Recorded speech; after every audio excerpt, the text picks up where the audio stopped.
Dhamangaon railway तालुक्यातील परसोडी, हिंगणगाव आणि कासारखेड, निंबोली येथील नागरिकांनी रस्त्याच्या दुरुस्तीच्या मागणीसाठी धामणगाव रेल्वेतील वीर महाराणा प्रताप चौक येथे मोठ्या प्रमाणावर चक्काजाम आंदोलन केलं।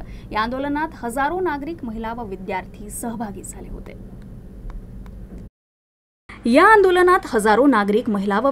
सहभागी झाले होते। सरपंच दुर्गाबक्ष ठाकूर आणि उपसरपंच संगीता धोटे यांच्या मार्गदर्शनाखाली हे आंदोलन राबवण्यात आलं।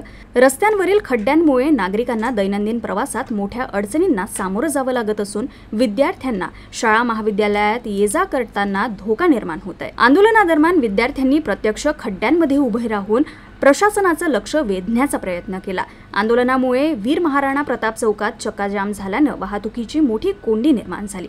यावेळी दत्तापूर पोलीस ठाण्याचे कर्मचारी घटनास्थळी दाखल होऊन चौकात बंदोबस्त ठेवला। नागरिकांची वाढती गर्दी व संताप पाहता वातावरण तणावपूर्ण झालं होतं। या आंदोलनाची दखल घेत बांधकाम विभागाच्या अधिकाऱ्यांनी घटनास्थळी येऊन नागरिकांना रस्ता लवकर दुरुस्त करण्यात येईल असं आश्वासन दिलं। तसंच आमदार प्रताप अडसड यांनीही संदेशाद्वारे नागरिकांना रस्ता लवकरच दुरुस्त होणार असल्याचं आश्वासन दिलं। अधिकाऱ्यांच्या व आमदारांच्या आश्वासनानंतर नागरिकांनी समाधान व्यक्त करत चक्काजाम आंदोलनाची सांगता केली।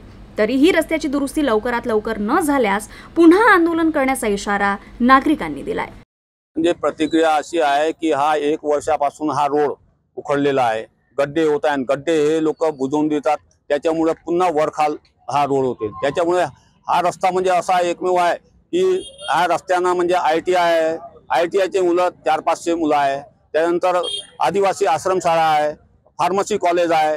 या शाळेत जाण्यासाठी मुलांना एवढा त्रास होत आहे की रोजचे ॲक्सिडेंट अपघात होत आहे। म्हणून त्यामुळे ह्या लोकांचा आक्रोश वाढलेला आहे। किंवा वारंवार निवेदन देऊन, आपण अर्ज देऊन, सगळ्या आमदारला, खासदारला सगळ्यांना निवेदन देऊन तरी सुद्धा हा रस्ता बनवण्यात आलेला नाही। म्हणून काहीतरी आता शासनाची जाग यावी म्हणून त्याच्यासाठी आज लोकांनी विचार केला की बा सगळेजण होऊन रस्ता रोको आंदोलन करा, तेव्हा शासनापर्यंत काहीतरी हे जाणार आहे की बा लोकांना त्रास होत आहे याची जाणीव त्यांच्यापर्यंत पोहोचली पाहिजे।